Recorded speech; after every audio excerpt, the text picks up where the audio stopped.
I've plenty of time to find you.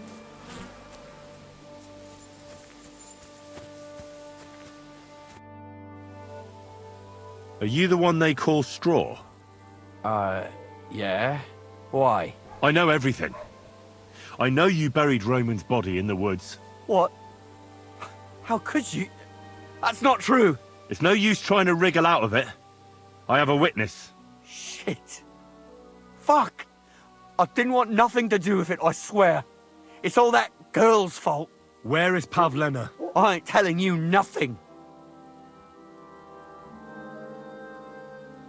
Take it easy. I don't want to do you any harm. I just wanted to know what really happened with Pavlena and Roman. All right then.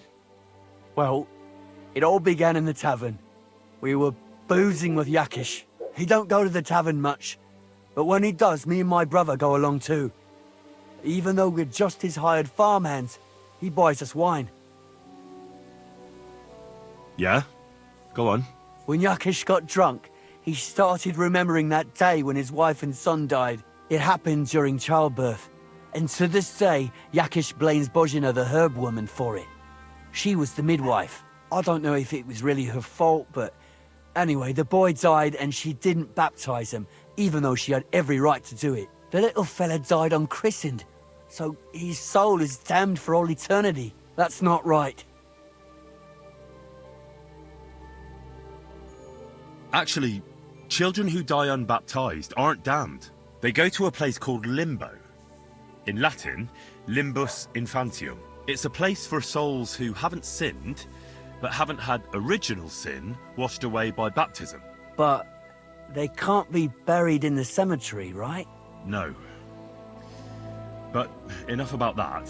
You said you were in the tavern with Yakesh. When he had 3 or 4 jugs inside him, Yakish started on about how he'd give anything to see Bozhina suffer the same pain as he did. It wasn't enough for him that they drove her out of the village that time.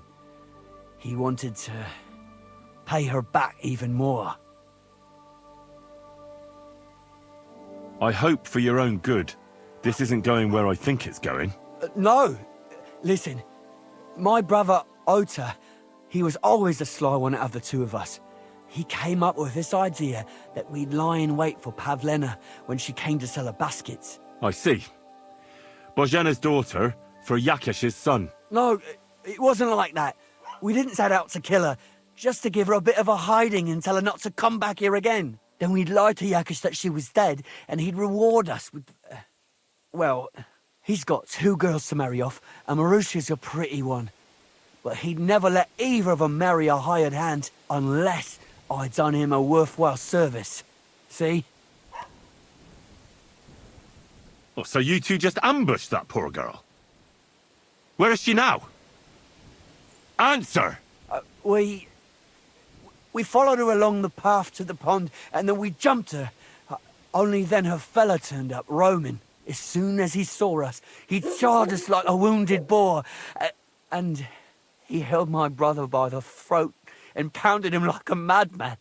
So I grabbed a rock and smashed him over the head with it. I never seen so much blood. I didn't mean to kill him, I swear. God almighty. And what did you do with Pavlena? She was stunned when she saw what happened. So my brother grabbed her and dragged her into the rocks while I went to bury Roman. We couldn't just let her go after she'd seen everything. Where in the rocks? To the south of Zheleov. There's a kind of gorge there. An abandoned poacher's hide with a ladder leading to it. I've told you everything. What are you going to do with me?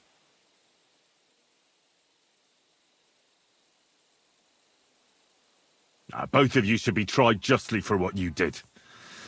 I'll take you to the bailiff and leave the rest to him. Kurva, I really didn't want it to end like this. I brought you Slavobor. They call him Straw, from Yakesh's farm. He and his brother attacked Pavlena and killed Roman. Then Straw buried him in the woods. For the love of God, Straw! Is this true? We didn't mean to kill anyone. We just wanted to give Pavlena a scare, and Roman went for us. It was self-defense. Henry, is it true what he's saying?